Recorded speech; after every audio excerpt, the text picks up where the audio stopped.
வணக்கம்.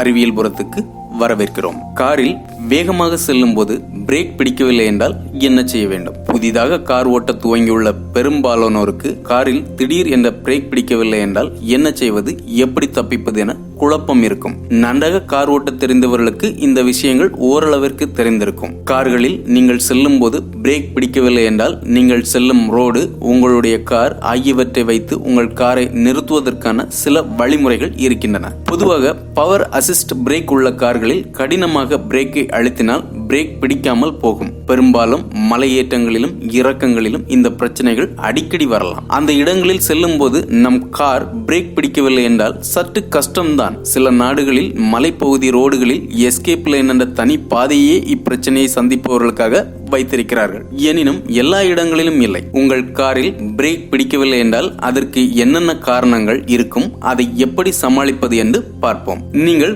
காரில் செல்லும் போது திடீரென பிரேக் பிடிக்கவில்லை என்றால் காரை ரோட்டின் ஓரமாக டிராபிக் இல்லாத பகுதிக்கு கொண்டு செல்லுங்கள். இதில் கவனமாக இருங்கள். நீங்கள் லேண்ட் மாறுகின்றீர்கள் என்றால் பின்னாடி வருபவர்களை கவனித்து சிக்னல் செய்து லேண்ட் மாற வேண்டும். நீங்கள் காரில் செல்லும் போது ரேஸ் செய்யும் பெடல் நீங்கள் காலை எடுத்தும் ரேஸிலிருந்து விடுபடாமல் ரேஸிலேயே இருந்தால் உடனடியாக பிரேக்கை மிதித்து விடாதீர்கள். கார் விபத்தை சந்திக்க நேரிடும். ஓரிரு முறை ரேஸ் பெடலை மீண்டும் கீழ்நோக்கி மிதித்து பாருங்கள், அல்லது ரேஸ் பெடலில் ஏதேனும் ஒரு பொருள் தடுக்கிறதா என பாருங்கள். ஃப்ளோர் மேட்டை சரி செய்து கொள்ளுங்கள். உங்கள் காரில் பிரச்சனை இருக்கிறது என்பதை எதிரில் பின்னால் வரும் கார்களுக்கும் அனைத்து இண்டிகேட்டர் லைட்டுகளையும் எரியவிட்டு சிக்னல் செய்யுங்கள். அதன் மூலம் உங்கள் காரின் போக்கை புரிந்து அவர்கள் தங்களின் வாகனத்தின் போக்கை மாற்றிக்கொள்ள முடியும். காரில் பிரேக் பிடிக்காது என தெரிந்தவுடன் காரின் கியர்களை குறைக்க முயற்சி செய்யுங்கள். இது உங்கள் காரின் ஆர்பிஎம்ஐ ஏறவிடாமல் தடுத்து ஒவ்வொரு கியராக குறைக்கும் போது உங்கள் காரில் இன்ஜின் பிரேக்கிங் ஏற்பட்டு 5-10 கிலோமீட்டர் வேகத்தை இது கட்டுப்படுத்தும். இது மேனுவல் கியர் காராக இருந்தால் சாத்தியம். ஆட்டோ கியர் கார்களில் மேனுவல் மோடு இருந்தால் மட்டுமே இதை நீங்கள் செய்ய இயலும். காரை மேனுவல் கியருக்கு மாற்றி பெடல் ஷிப்டர் மூலம் காரின் கியரை குறைக்கலாம். ஆனால் காரில் ரிவர்ஸ் கியர் மட்டும் போட்டு விடாதீர்கள். இது காரின் இன்ஜினை பழுதாக்குவதோடு காரையும் பெரும் விபத்திற்குள்ளாக்கிவிடும். பொதுவாக காரின் ஏசி, பின்பக்க கண்ணாடிக்கான ஹீட்டர் ஆகியவற்றை பயன்படுத்துவதால் காரின் ஆர்பிஎம் குறையும்.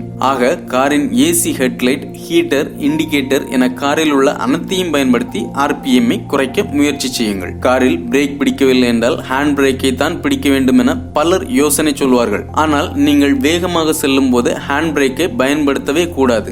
நீங்கள் இன்ஜின் பிரேக்கிங் பயன்படுத்தி மெல்ல மெல்ல காரின் வேகத்தை குறைத்து 20 கிலோமீட்டர் வேகத்திற்கும் குறைவாக கொண்டு வந்து விட்டால் மெதுவாக ஹேண்ட் பிரேக்கை பிடித்து காரை நிறுத்தலாம். ஆனால் ஹேண்ட் பிரேக் என்பது பின்பக்க வீலில் மட்டுமே செயல்படக்கூடியது. இதனால் கார் ஸ்கிட் ஆனால் நீங்கள் காரின் கண்ட்ரோலை இழப்பீர்கள். அதனால் இதை உபயோகிக்கும் போது அதிக கவனம் எடுத்துக்கொள்ளுங்கள். ஒருவேளை உங்கள் காரில் எலக்ட்ரானிக் ஹேண்ட் பிரேக் இருந்தால் அது தானாக காரை ஸ்கிட் செய்யாமல் பார்த்துக் கொள்ளும்.